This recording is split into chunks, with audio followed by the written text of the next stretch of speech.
अब जो भक्त आत्मा सत्संग में आते हैं, नए नए बच्चे हैं, 2-3 वर्ष तक, तो 3 वर्ष तक भी हम नहीं मानते कि ये बच्चा पूर्ण रूप से परिपक्व हो चुका होगा। 3 वर्ष पार कर जाता है तो फिर हम उसको, 3 वर्ष तक वो डगमग नहीं होता है तो हम समझ जाते हैं प्रभु ने पहुंचा पकड़ लिया।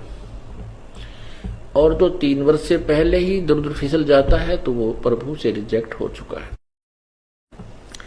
उसके बाद फिर हम 4-5 वर्ष के बाद सार नाम की सोचते हैं, इसको देना है कि नहीं देना है, क्योंकि ये एक बहुत अनमोल जड़ी है और इसको लेने के बाद कोई बकवाद कर जाता है उसको परमात्मा फॉरएवर सदा के लिए रिजेक्ट कर देगा।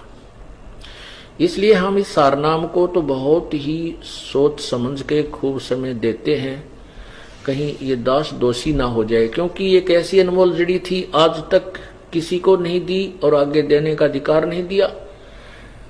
उन पुण्यात्माओं को जिनको प्रभु स्वयं मिले उनको केवल स्वयं जाप करने तक ही सीमित रखा, अन्य को तो सतनाम बताने के लिए भी नहीं कहा। वाणी में लिख देना कोई और चीज होती है, आगे आदेश उपदेश देना कोई और वस्तु होती है।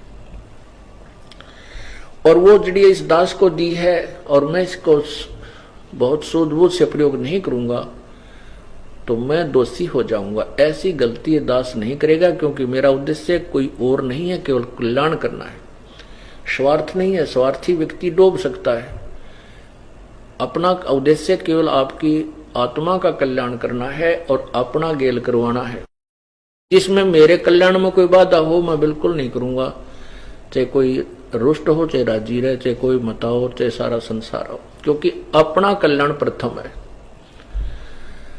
उसके बाद आप तरह जगतार ही, फिर सारे संसार को भी तारा जा सकता है, पूरे विश्व को एक ही सतगुरु बहुत है। तो इसलिए फिर हम सारनाम देते हैं और सारनाम के बाद फिर सार शब्द की बारी आएगी। देखो, परमात्मा पाना है, मालिक के पास जाना है, ये कोई बालकों का खेल नहीं है। ठीक है, जो तुम पुण्य कर रहे हो, भक्ति कर रहे हो, ये व्यर्थ नहीं जाएगा, ये तो आपको आपके साथ मिलेगा, ये तो मिलेगा ही मिलेगा। क्योंकि जो अन्य साधनाएं भक्त कर रहे हैं संतों के पास, वो तो कति व्यर्थ है, वो तो सीधे भूत बनेंगे, अन्य योनियों में जाएंगे। और आपको जो सतनाम तक मिला है, मिल गया है, तो भी आपको वो लाभ मिलेगा कि आप सोच भी नहीं सकते। ना जाने आप करोड़ों बार इंद्र बन सकते हो और करोड़ों बार आप देव बन सकते हो